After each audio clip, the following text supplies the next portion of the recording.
कोई यहाँ पे हाथ उठा सकता है और मुझे बता सकता है क्या कि जितने भी ये सेक्शन है 12(2) से 12(14) 12 सेक्शन, वो जुबानी बोलता कि सर मैं सिचुएशन बोल दूंगी और मैं उसके प्लेस ऑफ सप्लाई भी बोल दूंगी। बताओ। And if you do that there is a cash prize waiting for you. Okay go ahead Devanshi, tell me, let's see if she can do it. Okay situation मैं तुझे बता देता हूँ, it's a general provision. Basically 12(3) से लेके 12(14) तक जो नहीं आता है वो यहाँ पे आ जाता है।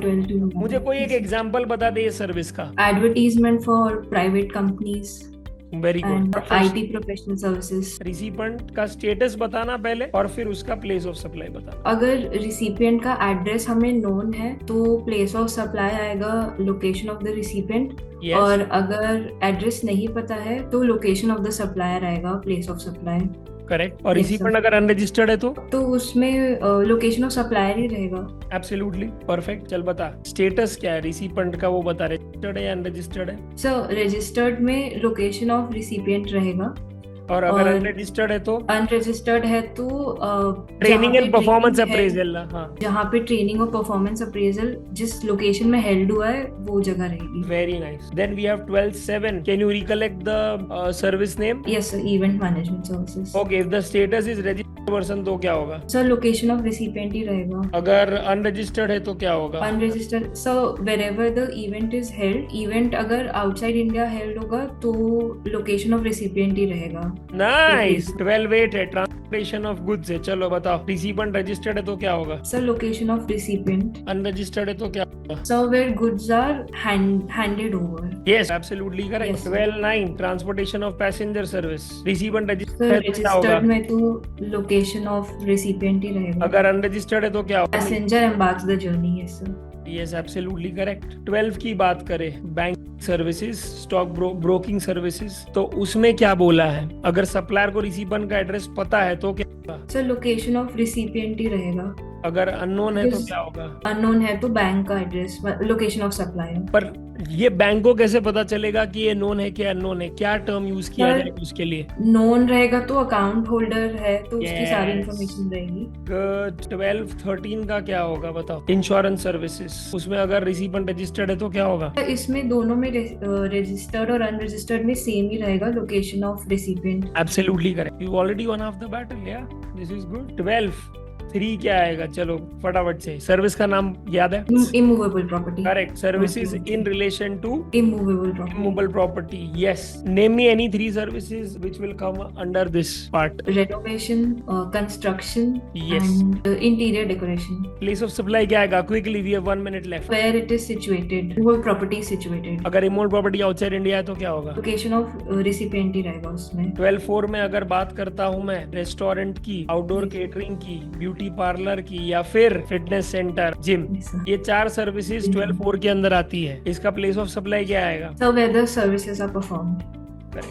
Correct. Go ahead. We are at 12(6). Okay, जहाँ पे हम लोग बात करते हैं कल्चरल इवेंट की, एंटरटेनमेंट इवेंट की, स्टैंड अप कॉमेडी, जहाँ पे भी बेसिकली इवेंट हो रहा है तो प्लेस ऑफ सप्लाई क्या आएगा? So wherever the event is held. That's absolutely correct. 12(6) is done. Now 12(10) क्या है? जहाँ पे सर्विसेज ऑन बोर्ड कन्वेंस दिया गया है तो ये प्लेस ऑफ सप्लाई क्या आएगा? So first scheduled point of first schedule departure point of who, passenger और the flight? the flight. Flight, right. उसके बाद 12(11) है, ठीक है। 12(11) बेसिकली है अपना टेलीकम्युनिकेशन। तो मुझे बता फटाफट से, अगर बात होती है D2H लगाना है मुझे, मेरे घर पे डिश एंटीना वगैरह लगाना है, तो आज मेरे घर पे है टेरेस पे और मेरा घर है मुंबई में और टेरेस पे लगा दिया उसने डिश एंटीना, तो प्लेस ऑफ सप्लाई क्या आएगा? Place where the equipment is getting installed. installed. Absolutely clear. Okay, postpaid है, पोस्टपेड कनेक्शन क्या आएगा इसका? Recipient's address.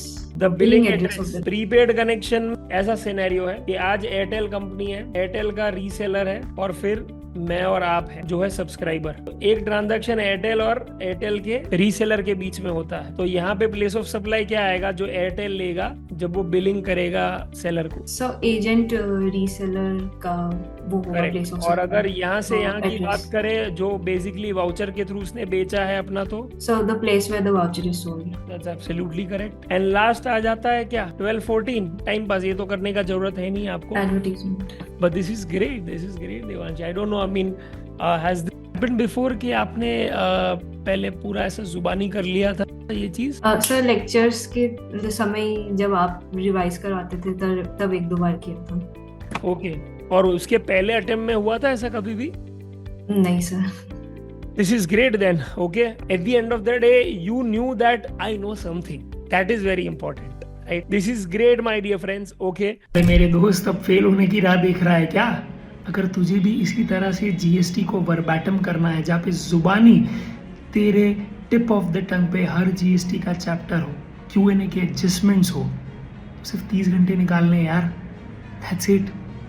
You still have 30 days left for your exam, and if you think that you will have to omit or put GST in option, then that's not the truth.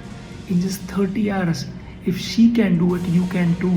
Sometimes you should trust your teachers because they are not there to sell, they are there to help you, and that one such help I am extending you with this express batch. Go ahead and buy it now because even you know that you need it. Thank you. The link is in the caption below. Go and get it now because even you know that you need it.